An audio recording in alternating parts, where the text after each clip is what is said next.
Olá, meus irmãos, tudo bem? Meu nome é Natan, eu sou um missionário aqui da Missão Seara. Estamos finalizando hoje a nossa viagem pelo livro do profeta Abacuque. Nós vimos na primeira semana o clamor de Abacuque a Deus. Nós vimos na segunda semana Abacuque ouvindo a Deus.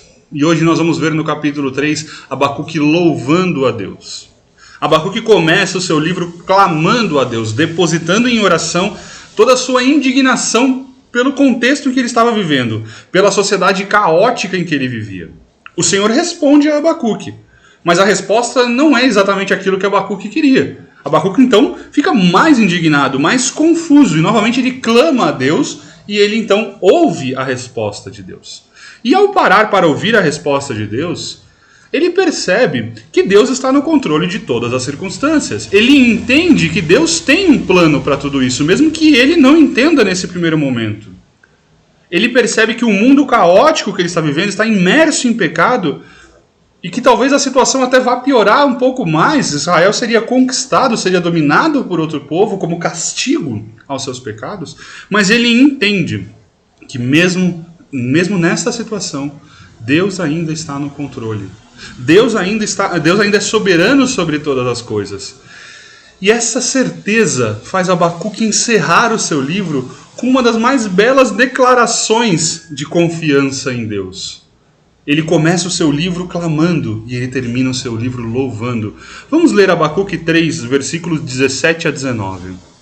Ainda que a figueira não floresça, nem haja fruto na vide, o produto da oliveira minta, e os campos não produzam mantimento, as ovelhas sejam arrebatadas do aprisco, e nos currais não haja gado.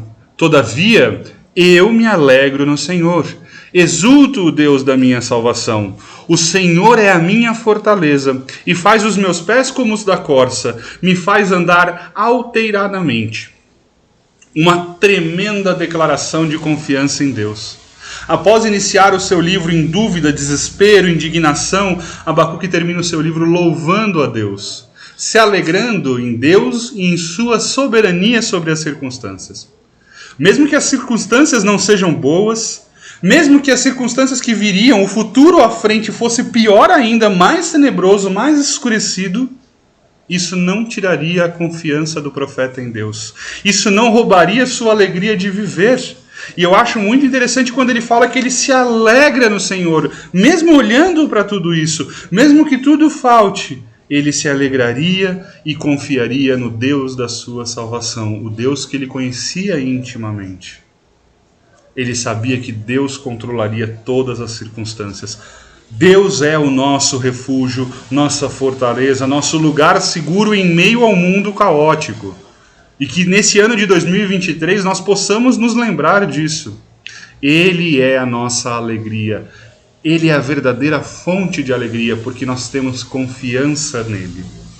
Ele nos faz como a corça, que mesmo em meio ao lamaçal, e ela gosta de viver em ambientes de lamaçal, ela se mantém pura, porque ela consegue andar acima disso. Ela possui pernas mais longas, pernas grandes, e ela passa por cima do lamaçal pura. É isso que ele quer dizer. Ela se mantém pura no ambiente contaminado. Que neste ano nós possamos fazer isso. Depositar em Deus os nossos desejos, anseios, medos, temores, clamar a Deus, mas não permitir que as circunstâncias tirem a nossa alegria, porque a nossa alegria e nossa confiança está em Deus. Que isso inunde a nossa mente nesse ano e possamos viver um ano em paz e em alegria. Não olhando para as circunstâncias, mas olhando para o Deus que é soberano sobre todas as circunstâncias. E isso vai realmente transformar o nosso ano. Amém? Vamos orar. Pai, muito obrigado, Pai, pela certeza que temos da Tua salvação, pela alegria que podemos ter no Senhor. Não importa as circunstâncias que nos encontremos, não importa o que aconteça com o mundo, o que aconteça com o nosso país, podemos nos alegrar em Ti, confiar em Ti, porque o Senhor é o Deus da nossa salvação. Te louvamos e te agradecemos em nome do Teu Filho Jesus. Amém. Muito obrigado.